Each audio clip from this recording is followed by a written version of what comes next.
Copyright disclaimer under Section 107 of the Copyright Act 1976. Allowance is made for fair use for purposes such as criticism, comment, news reporting, scholarship, and research. Fair use is a use permitted by copyright statute that might otherwise be infringing. Non-profit, educational, or personal use tips the balance in favor of fair use. So hey guys, நான் உங்க கூட பேசுகிறேன். இன்றைக்கி என்ன பார்க்க போகிறோம்னா, I become a merchant skill thief chapter 1 பார்க்க போகிறோம். வாங்க வீடியோக்குள்ளே போகலாம். எபிசோட் ஓப்பனிங்கில் நீ தான் எதுக்கு உதவாத குப்பையே இங்கே வா சீக்கிரம் அப்படின்னு யாரோ கூப்பிட்றாங்க. யாருன்னு பார்த்தா இந்த இடத்துல இருக்கிறல இவர் தான் நம்ம ப்ரொட்டகனிஸ்ட். உடம்பெல்லாம் ரொம்ப அடி வாங்கி எனர்ஜி இல்லாமல் ரொம்ப மூச்சு வாங்கிட்டு இருக்காங்க. அப்படின்னு தான் கூப்பிட்டதுக்காக சீக்கிரம் அங்கே இருக்க மான்ஸ்டரை அடிச்சுட்டு இங்கே வராங்க.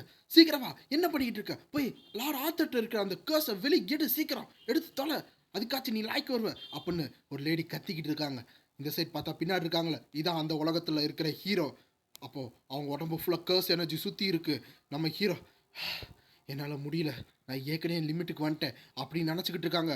ஆனால் உலகத்தை காப்பாற்றுறதுக்காக என் உயிர் போனான்னு பரவாயில்லன்னு சொல்லி அவரோட எனர்ஜியை யூஸ் பண்ணி சரி நான் அந்த கேர்ஸை ரிமூவ் பண்ணுறேன் அப்படின்னு சொல்கிறாங்க. அப்போ அவன் கையை ஓப்பன் பண்ணும்போது அவன் உடம்புல எக்கச்சக்கமான அன்னோன் வேர்ட்ஸ் எல்லாம் வந்து கம்பைண்ட் ஆகி ஒரு டார்க் எனர்ஜி வருது. அப்போ தான் நம்ம ப்ரொட்டகனிஸ்டோட பேரை சொல்கிறாங்க. அவர் பேர் தான் கிரஷ் வார் ஹிம். அப்போ அவனோட கையில இருந்து ஒரு நாக்கு வருது. அந்த நாக்கு என்ன பண்ணுறான், அந்த ஹீரோ இருக்கிற எல்லா கேர்ஸ் எனர்ஜி இழுத்துக்கிட்டு இருக்கும்போது பேக்ரவுண்டில் என்ன சொல்கிறாங்கன்னா, நான் தான் எங்கள் ஃபேமிலி டெட் லைனில் பிறந்ததுலே நான் தான் ரொம்ப வீக்கஸ்ட், நான் ஒரு ஃபெயிலியர், நான் எதுக்கும் உதவ மாட்டேன், ஆனால் இருந்தாலும் என்னால் முடிஞ்சதை நான் செய்வேன்னு சொல்லி அவன் கண்ணை திறந்து அவனுக்குள்ளே இருக்கிற அந்த கேர்ஸ் எனர்ஜியை வெறி இழுத்துக்கிட்டு இருக்கான்.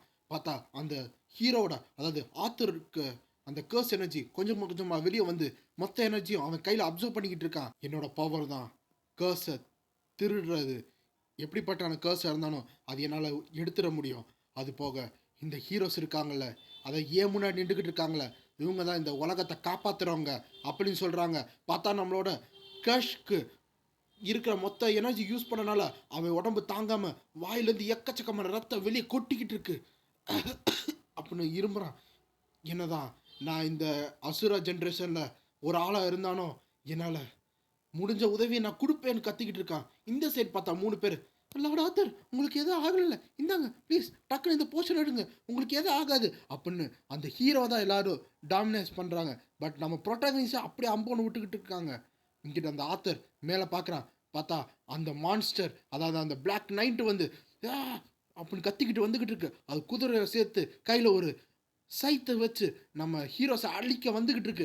பார்த்தா அதுக்கு பின்னாடி ஒரு போர்ட்டல் ஓப்பன் பண்ணி எக்கச்சக்கமான ஃபயர் பால் வந்துக்கிட்டு இருக்கு. இங்கிட்ட அந்த பிளாக் நைட் கத்திக்கிட்டு இருக்கும்போது எக்கச்சக்கமான ஃபயர் பால் கீழே வந்து செதறுது. அதனால அங்கே போராடுற மற்ற சோல்ஜர்ஸ் எல்லாரும் வந்து செத்துக்கிட்டு வராங்க. நம்ம இவனை ஜெயிக்க முடியுமா? இத்தனை பேரும் இறந்து போயிட்டு இருக்காங்க, நம்மளால முடியுமா அப்படின்னு ஹீரோக்கு அவனு கேள்வி கேட்டுக்கிட்டு இருக்கான். அதாவது அந்த ஆத்தர் கேட்டுக்கிட்டு இருக்கான். அதனால இது இம்பாசிபிள், நம்மளால ஜெயிக்க முடியாதுன்னு சொல்லி அவன் தோல்வியை ஒத்துக்கிட்டு அவன் ஸ்குவாடு கீழே போட்டுக்கிட்டு இருக்கான். ஷிரன், அபிலா, மேரி எல்லாரும் இங்கே வாங்க அப்படின்னு சொல்லும்போது அந்த மற்ற லேடிஸ் எல்லாம் அந்த ஆத்தர் கிட்ட போய்கிட்டு இருக்காங்க. எல்லாரும் வந்து பக்கத்தில் வந்தோடனே, லார்ட் ஆத்தர் என்னாச்சு, உங்கள் உடம்புக்கு என்னாச்சு அப்படின்னு கேட்கும்போது நான் நான் இங்கேயே முடிச்சிடுறேன் அப்படின்னு சொல்லும்போது, ஆத்தர் என்ன காரியம் பண்ணிக்கிட்டு இருக்க, யூ பாஸ்டர் என்ன பண்ணிக்கிட்டு இருக்க அப்போ நம்ம ப்ரோட்டாகனிஸ்ட் கத்திக்கிட்டு இருக்கான். என்ன பண்ணிக்கிட்டு இருக்கேன்னா, நான் இதை இங்கேயே முடிக்கிறேன், இந்த இடத்துல எல்லாமே போதும், இனிமேல் எது தேவையில்ல அப்படின்னு கிவ் அப் கொடுக்குறான் ஆத்தர். ஏன்னா இந்த உலகம் அதோட முடிவுக்கு வந்துருச்சு, யாருனாலையும் அதை காப்பாற்ற முடியாதுன்னு சொல்லும்போது என்னது அப்படின்னு நம்ம ப்ரோட்டாகனிஸ்ட் ஷாக் ஆகுறான். அப்புறம் அவனுக்கு கோபமாக வருது. என்ன கிவ் அப் பண்ணுறியா, நீ எப்படி இப்படி சொல்லலாம், இவ்வளோ தூரம் இத்தனை பேர் சாக்ரிஃபைஸ் பண்ணி இவ்வளோ தூரம் நம்ம வந்திருக்கோம், நீ சிம்பிளாக சொல்லிட்டு போயிருவியா, இதுக்காக எத்தனை பேர் அவங்க உயிரை கொடுத்துருப்பாங்க, ஆனால் நீ போய் உமன்ஸோட சுற்றிக்கிட்டு இருக்க, அதுக்கு பதிலாக ஃபைட் பண்ணாமல் உமன்ஸோட சுற்றிக்கிட்டு இருக்க அப்படின்னு நம்மளோட ப்ரோட்டாகனிஸ்ட் பேச முடியாமல் கஷ்டப்பட்டு பேசிக்கிட்டு இருக்கான். நீ என்ன உன் மைண்டை லாஸ் பண்ணிட்டியா அப்படின்னு கேட்கும்போது வாய முடுக்காஸ் அப்படின்னு அங்கே ப்ளூ கலர் ஹேர் லேடி சொல்லிக்கிட்டு இருக்காங்க. நீ என்ன நினச்சிக்கிட்டு இருக்க, அவங்களால முடிஞ்ச பெஸ்ட்டை கொடுத்துட்டாங்க, அதனால நீ எதுவும் பேசாமல் இரு. அது போக நீ உன்னால் வெறும் ஒரு ஸ்கில்லை வந்து தான் ஸ்டீல் பண்ண முடியும், அந்த எபிலிட்டி வச்சுட்டு நீ ஆத்தரை பற்றி இப்படி பேசிக்கிட்டு இருக்க, நீ லெக்சர் கொடுத்துக்கிட்டு இருக்கியா அப்படின்னு கேட்கும்போது இந்த சைடு ப்ரொட்டகனிஸ்ட் ட்ராஷா, ஓ யார் சொல்கிற அந்த ட்ராஷு, எவ்வளோ பெரிய ஆள் சொல்கிறான், நீங்கள் 3 பேரும் தான் உங்கள் வாழ்க்கையை வந்து காப்பாற்றுங்கன்னு அப்படின்னு என்கிட்ட கெஞ்சுனீங்களே, அதை மறந்துட்டீங்களா, இல்லை நான் ஞாபகப்படுத்தவா, என் ஸ்கில்லை வச்சு தான், என் ஸ்கில் இல்லைன்னா கூட நீங்கள் இவ்வளோ தூரம் வந்திருக்க முடியாது அப்படின்னு நம்ம ஹீரோ கொஞ்சம் மென்டலி டிஸ்டர்ப் ஆகி கத்தி பேசிக்கிட்டு இருக்கான். நீங்கள் எல்லாம் மறந்துட்டீங்கன்னு நினைக்கிறேன். அதனால நான் ஓன்ட்டு ஆரம்பிக்கிறேன். அனபிள், அந்த ரெட் ஹேர் போட்டிருக்காங்க அவங்க அனபிள், இந்த மேஜிக் டவர்லேயே பெரிய மெஜிஷியன். ஆனால் அவளுக்கு ஒரு கேர்ஸ் இருந்துச்சு, அவனால் எதையுமே சான் பண்ண முடியாது. அது எவ்வளோ கஷ்டப்பட்டு நான் எடுத்தேன்னு தெரியுமா? நீ கெஞ்சி கேட்டிய, என்கிட்ட பெக் பண்ணிய இந்த கேர்ஸ் எப்படியாச்சும் எடுன்னு. ஆனால் நீ இப்போ அந்த கேர்ஸை எடுத்ததுக்கு அடுத்து என்னை ஒரு பொருட்டா கூட பார்க்காம நீ வாட்டுக்கு போயிட்டு இருக்க. அப்புறம் என்னை நீ வந்து அவ்வளோ சஃபர் பண்ணிட்டு இருந்த, உன் ஆட்டிடியூட் அப்படியே மாறிடுச்சுல அப்படின்னு நம்ம ப்ரோட்டாகனிஸ்ட் கத்திக்கிட்டு இருக்கான். அதுக்கடுத்து அந்த ஸ்ட்ராங்கஸ்ட் ஸ்பியர் வச்சுருக்கீங்களே, அந்த எம்பையர்லேயே பெரிய ஆளுன்னு சொல்லிட்டு இருக்கீங்களே, மேரி டயானா, நீங்கள் தான் ஒரு மூளை இல்லாத ஒரு ஃபூல் தெரியுமா? உங்களுக்கு ஒரு சிங்கிள் தாட்டு கூட இல்லை. உனக்குன்னே உன்னால் சுயமாக யோசிக்க முடியாது. நீ என் காலில் விழுந்து கதர்ன, எப்படியாச்சும் இந்த பெயின், இந்த கேர்ஸ் என் உடம்புலேருந்து எடுத்துருங்கன்னு நீ காலில் விழுந்த. அதுக்கடுத்து நீ தான் பிரின்சஸ். நீ ஆக்சுவலாக என்னை வந்து கும்பிடணும் தெரியுமா? ஏன்னா என்னோட இந்த கண்ணு உனக்காக நான் சாக்ரிஃபைஸ் பண்ணேன். நீ என்ன ட்ராஸ்ன்னு சொல்கிறியா? என் அகாடமியில் நீ டார்கெட் பண்ண, ஏன்னா நான் உன்னோட நேஷன் இல்லைன்னால. அதாவது நம்ம ப்ரொட்டகனிஸ்ட் வேற ஒரு நேஷன் சேர்ந்தவன். அவன் இந்த நேஷனில் படிக்க வந்ததுக்கு எல்லோரும் புள்ளி பண்ணாங்க. அது காரணம் இந்த பிரின்சஸ் தான். எல்லாரும் அவ்வளோ என்னை டார்ச்சர் பண்ணி என்னை வந்து அந்த ஃபேமிலியோட பேருக்கு ஒர்த்தான்னு கேட்டிங்க. ஏன்னா என் ஃபேமிலியில் எல்லோரும் ஸ்ட்ராங்கு, நான் மட்டும் வீக்கஸ்ட்டாக இருக்கனால எல்லாரும் என்னை நீங்கள் சஃபர் பண்ணீங்க. அப்படி தானே இந்த அசுரா ஜென்ரேஷனுக்கு, அதாவது இந்த உலகத்தை காப்பாற்றுவீங்கன்னு நம்பிக்கை வச்சு என் கண்ணை சாக்ரிஃபைஸ் பண்ணேன். ஆனால் இது எல்லாமே வெறும் ஒரு ஃபெயிலியர் தெரியுமா? நான் ஒரு ஃபெயிலியர்னு எனக்கு தெரியும். எனக்கு காம்பேட்டில் எதுவுமே இல்லைன்னு தெரியும். ஆனால் என்னோட எனர்ஜி வச்சு உங்களுக்கு ஹெல்ப் பண்ணால் இத்தனை நாள் எல்லா கஷ்டத்தையும் நான் உள்ளே வச்சு உங்களுக்கு உதவி பண்ணிட்டு இருந்தேன். இதுக்கெல்லாம் என்ன அர்த்தம்? நீ சிம்பிளாக கிவ் அப் பண்ணுறேன்னு சொல்கிற, அப்போ எப்படி நீ உலகத்தை காப்பாற்றுவ ஆத்தர்? அப்போ நம்ம ப்ரொட்டகனிஸ்ட் கேட்குறாங்க. அப்போ தான் பேக்ரவுண்டில் காமிச்சிருப்பாங்க நம்ம ஆத்தர் வந்து எப்படி ப்ரொட்டகனிஸ்ட்டை வந்து அப்ரோச் பண்ணாங்கன்னு. அதாவது நம்ம ஆத்தர் வந்து பேட்டில் ஃபீல்டில் ஃபஸ்ட் இடத்துல இருக்கும்போது எல்லாத்தையும் வந்து நான் வந்து வின் பண்ணி இந்த உலகத்தை காப்பாற்றுன்னு சொல்லியிருப்பாங்க. அதுக்காக நீ எனக்கு உதவி பண்ணுன்னு கேட்டிருப்பாங்க. அதுக்கு நம்ம ப்ரொட்டகனிஸ்டும் உன் கூட கடைசி அளவு இருப்பேன்னு சொல்லியிருப்பான். ஆனால் நீ என்னன்னா இப்போ ஈஸியாக கிவ் அப் பண்ணிக்கிட்டு இருக்க அப்படின்னு நம்ம ஹீரோ, அதாவது ப்ரொட்டகனிஸ்ட் கத்திட்டு இருக்கும்போது ஆத்தர், அப்போ நான் என்ன பண்ணுறது? சரி, உனக்கு அப்போ உண்மையை சொல்ல வேண்டியதான் அப்படின்னு நம்ம ப்ரொட்டகனிஸ்ட் சொல்கிறாங்க. உண்மை என்னன்னா, இந்த உலகம் ஏற்கனவே முடிஞ்சிருச்சு. அது போக நான் இந்த உலகத்தை திரும்பி அமைக்க போகிறேன், அது ஸ்டார்டிங்லேருந்து அப்படின்னு ப்ரொட்டகனிஸ்ட்டை நம்ம ஆத்தர் சொல்லிக்கிட்டு இருக்கான். என்ன என்ன சொல்லிக்கிட்டு இருக்க அப்படின்னு ப்ரொட்டகனிஸ்ட் கேட்கும்போது, ஆமாம், இது வந்து என்னோட ஃபஸ்ட் டைம் கிடையாது இந்த மாதிரி உலகம் அழியிறது. ஏன்னா ஏன்னா என்னோட பவர் ரிக்ரெஷன், அதாவது திரும்பி திரும்பி என்னால் பறக்க முடியும் இந்த மெமரியை வச்சு. இதனால் நான் ஈஸியாக ஸ்ட்ராங் ஆகிட்டே இருப்பேன் அப்படின்னு சொல்லும்போது நம்மளோட ப்ரொட்டகனிஸ்ட் ஷாக்கு, என்னது அப்படின்னு. ஆமாம், இந்த டெக்னிக் இருக்கனால என்னோட மெமரி வந்து திரும்பி திரும்பியும் வந்துக்கிட்டே இருக்கும். இந்த மெமரி வச்சு என்னால் ஈஸியாக ஸ்கில்லை திரும்பி திரும்பி ஈஸியாக கற்றுக்க முடியும், இன்னும் ஸ்ட்ராங் ஆகிட்டே இருக்க முடியும். அதோட இன்னொரு முக்கியமான விஷயம் என்ன தெரியுமா? என்னால் என் கூட எல்லாத்தையும் வந்து திரும்பியும் பாஸ்ட் கொண்டு போய் அவங்க மெமரியோட வச்சிருக்க முடியும். அதனால அவங்களும் ஸ்ட்ராங்காக வாங்க.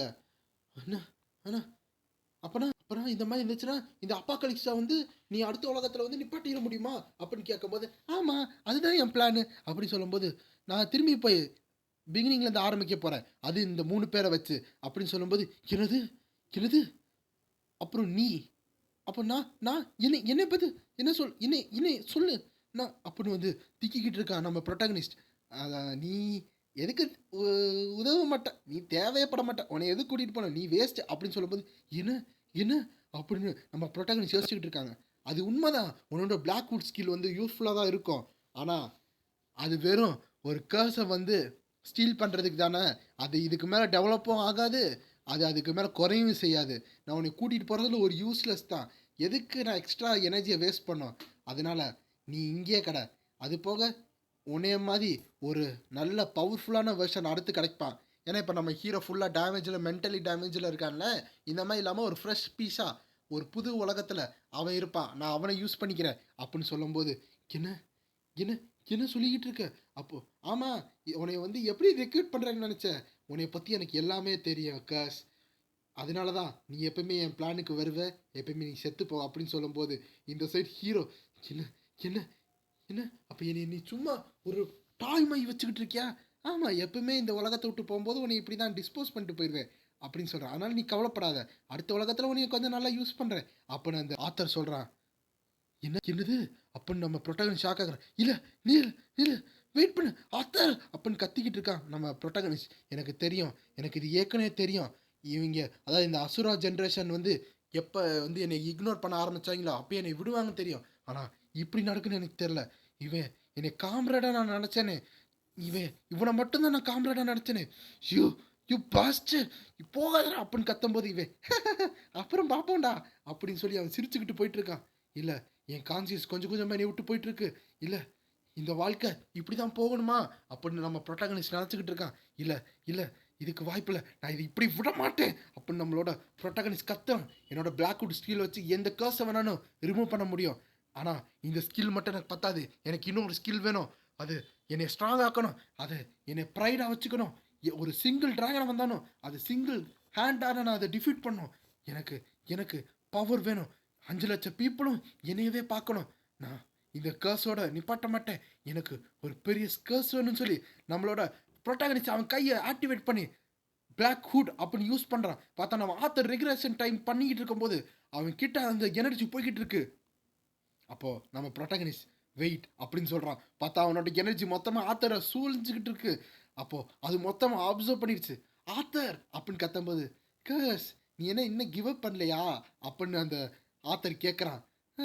நீ எக்கச்சக்கமான கவுண்ட்லெஸ் அப்பாக்கலிப்ஸை எக்ஸ்பீரியன்ஸ் பண்ணி வச்சுருப்ப. எல்லா நேரத்துலையும் நான் உனக்கு யூஸ்லெஸ்ஸாக மாதிரி நீ என்னை தூக்கி போட்டிருப்ப. அந்த உலகமும் அழிஞ்சு போயிருக்கும். அது என்னை திரும்பி திரும்பி ரீஸ்டார்ட் பண்ணியிருப்பல. எனக்கு தெரியாது நீ எத்தனை தடவை இந்த மாதிரி பண்ணியிருப்பேன்னு. ஆனால் ஆத்தர் இனிமே உனக்கு எந்த வாய்ப்பும் கிடையாது சொல்லும்போது, ஃபைனலாக நீ வந்து பைத்தியமாக மாறிட்டியா, இப்படியே இருந்துக்கோ அப்படின்னு சொல்லும்போது நம்ம ஹீரோ அதாவது ப்ரொட்டகனிஸ்ட் சிரிச்சுக்கிட்டு இருக்கான். அவனை சுற்றி அந்த எல்லோ கலர் லைட் எமிட் ஆகிட்டு இருக்கு. அங்கே மேலே அந்த நைட்டு வந்து எல்லாத்தையும் சாவடிக்க வந்துக்கிட்டு இருக்கான். சரி அதனால் இந்த தடவை இதை நான் வச்சுக்கிறேன் அப்படின்னு சொல்கிறா. பார்த்தா நம்ம ஹீரோ அதாவது ப்ரொட்டகனிஸ்ட் வந்து அந்த ஆத்தரோட எபிலிட்டியை வந்து ஸ்டீல் பண்ணிட்டு அந்த நைட்டு வந்து உன்னை விட மாட்டேன் அப்படின்னு வரும்போது, என்ன சொன்ன? ஆமாம் என்ன இது இது இது வாய்ப்பு இல்லை அப்படின்னு ஆத்தர் கத்துறான். இது இது அப்படின்னு கத்தும்போது, சரி உன்னை அடுத்த லைஃப்பில் முடிஞ்சா பார்க்குற அப்படின்னு நம்ம ப்ரொட்டகனிஸ்ட் சொல்கிறான். அது போக இப்போயாச்சும் நீ உன்னோட லைஃபுக்கு ஸ்ட்ரகிள் பண்ணுவியே, ஏன்னா எப்பவுமே அசால்ட்டாக போகிறல்ல, இப்போ நீ முடிஞ்சா தப்பிச்சுப்போ, இந்த உலகத்தில் முடிஞ்சா நீ வாழ அப்படின்னு சொல்லும்போது அந்த இடத்துல பெரிய எனர்ஜி நம்ம ஹீரோஸ் மேலே வந்துக்கிட்டு இருக்கு. அப்போது நம்ம ஹீரோ என்ன சொல்கிறான்னா, சரி அடுத்த டைம் நான் இந்த உலகத்தை காப்பாற்றுறேன் அப்படின்னு நம்ம ப்ரொட்டகனிஸ்ட் சொல்கிறான். அப்புறம் அந்த டைமில் அப்படியே மொத்தமாக அழிஞ்சு போகுது. அடுத்து இந்த இடத்துல ஒருத்தர் கண்ணை திறக்கிற மாதிரி இருக்குது. என்னது இன்னும் என் வாய்ஸ் மாறிடுச்சு. நான் எங்கே இருக்கேன்? ஏன் என் வாய்ஸ் சின்னதாக இருக்குது? என்ன கை சின்னதாக இருக்குது? இந்த இடம் வந்து நான் சின்ன வயசில் இருந்த மாதிரி தானே இருக்குது. என்ன நான் எப்படி கிட்ட மாறினேன்? அப்போ நம்ம ப்ரொட்டகனிஸ்ட் கத்துறதோட இந்த சாப்டர் முடியுது. இப்போ ப்ரொட்டகனிஸ்டோட பேர் என்னன்னா கர்ஸ் வஹீம். நான் வச்சுக்கோங்க இப்போ இவனோட ஏஜ் 13. நான் திரும்பி அப்போது அவனுக்கு ஒரு நோட்டிஃபிகேஷன் வருது, ரெக்ரேஷன் கம்ப்ளீட் அப்படின்னு. ஏன்னா நான் திரும்பி குழந்தைய மாறிட்டேனா அப்படின்னு நம்ம ஹீரோ கத்துறதோட இந்த சாப்டர் முடியுது. இந்த சாப்டர் பிடிச்சிருந்தா மறக்காம லைக் பண்ணி ஷேர் பண்ணி சப்ஸ்கிரைப் பண்ணுங்கள். So bye guys.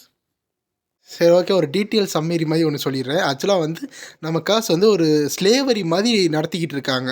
ஸ்லேவ்னா எப்படி தெரியுங்களா, அடிமை மாதிரி நடத்திக்கிட்டு இருக்காங்க. இந்த ஆத்தர் வந்து ஹீரோ அவன் வந்து எத்தனை தடவை ரீஇன்கார்னேட் ஆனானோ அவனுக்கு தெரியும் இவனை எப்படி பேசலாம், இவனை எப்படி மனிப்புலேட் பண்ணலான்னு. அதனால தான் வந்து இவனோட பவர் இன்க்ரீஸ் ஆகாதா, சும்மா இவனை வந்து இந்த உலகத்தில் வச்சுக்கலாம், ஓகே நல்லா உதவி பண்ணிட்டான், அடுத்த உலகத்தில் அவனும் வருவான், அந்த மாதிரி மைண்ட் செட்டில் தான் நம்ம ஆத்தர் இருக்கான். அவன் எத்தனை தடவை செத்து திரும்பி அவன் அதே மெமரியோடு வந்திருப்பான்னு தெரியாது. அது போக அவனால் கூட இருக்கிறவங்களையும் சேர்த்து வந்து ரீஇன்கார்னேட் பண்ணனால நல்லா பார்த்தீங்கன்னா ஃபஸ்ட்டு ரொம்ப கெஞ்சுற மாதிரி பேசியிருப்பாங்க. ஒன்ஸ் அவங்களோட கர்ஸ் வந்து ரிமூவ் ஆனதுக்கு அடுத்து எல்லோரும் வந்து நார்மலாக மாறி இருப்பாங்க. ஏன்னா நம்மளோட ஆத்தருக்கும் சரி இந்த மற்ற ஹீரோஸும் சரி நம்ம கர்ஸ் வந்து எப்படி பேசினா அவன் எப்படி உதவி பண்ணுவான் அது எல்லாம் தெரிஞ்சு வச்சுக்கிட்டு நம்ம கர்ஸ் வந்து ஒரு பொம்மை மாதிரி யூஸ் பண்ணியிருக்காங்க. ஓகே ரிமூவ் பண்ணிட்டான், எல்லாத்தையும் வந்து ஒரு பேக்கப் மாதிரி ஒரு பேட்ரி மாதிரி வச்சு யூஸ் பண்ணிகிட்ருக்காங்க. இது கடைசியாக வந்து அந்த ஹீரோ ரிவீல் பண்ணும்போது எல்லா டைம்லேயும் வந்து இந்த மாதிரி ரிவ்யூ பண்ணுவான். எல்லா தடவையும் இந்த மாதிரி கர்ஸ் வந்து ரொம்ப டென்ஷனாவான், கத்துவான், எல்லா தடவையும் இந்த மாதிரி எமோஷன் வருவான். பட் ஒரு தடவை வந்து இது ஏதோ ட்ரிகர் ஆகி திடீர்னு அவனுக்கு ஒரு தாட் வந்திருக்கு, ஒருவேளை இந்த மாதிரி ஆயிருக்குன்னு. அப்போ தான் வந்து அவன் வந்து ஹீரோட எனர்ஜி வந்து அப்சர்வ் பண்ணி பார்த்துருக்கான். ஏன்னா வந்து இமார்டாலிட்டி வந்து நல்லா பார்த்தீங்கன்னா ஒரு கர்ஸ் மாதிரி தான் இருக்கும். ஸோ அதை வந்து பயன்படுத்தி நம்ம ஹீரோக்கு அது கிடச்ச மாதிரி ஹீரோ திரும்பி வந்து இந்த தடவை ரீபத் ஆகிருக்கான். ஸோ இவன் ரீபத் ஆனனால இந்த டைம் லைன் வந்து ஒரு 0ல் வந்துருச்சு. திரும்பி எல்லாம் ஃபஸ்ட்லேருந்து தான் வரும். இப்போ ஆத்தர் செத்தானா ஆத்தருக்கு வந்து திரும்பி வந்து செகண்ட் தடவை தான் வரும். அதனால் அவனுக்கு வந்து எந்த மெமரி இருக்காது, எல்லாமே ஃப்ரெஷ்ஷாக இருக்கும். அதனால் இப்போ மொத்த டைம் லைனும் நம்ம ஹீரோ கையில் தான் இருக்கிற மாதிரி காமிச்சிருக்காங்க. ஸோ இதுக்கடுத்து இது நல்லா போகும்னு நினைக்கிறேன். ஒரு 10 லைக் போடுங்க போதும். ஸோ இதே மாதிரி ஒரு இன்னொன்று வீடியோ பார்க்கலாம். அடுத்து வந்து கொஞ்சம் எக்ஸாம் டைம் இருக்குது, அதெல்லாம் முடிச்சுட்டு அடுத்து கொஞ்ச நாள் கழிச்சு வீடியோ போடுறேன். So bye guys.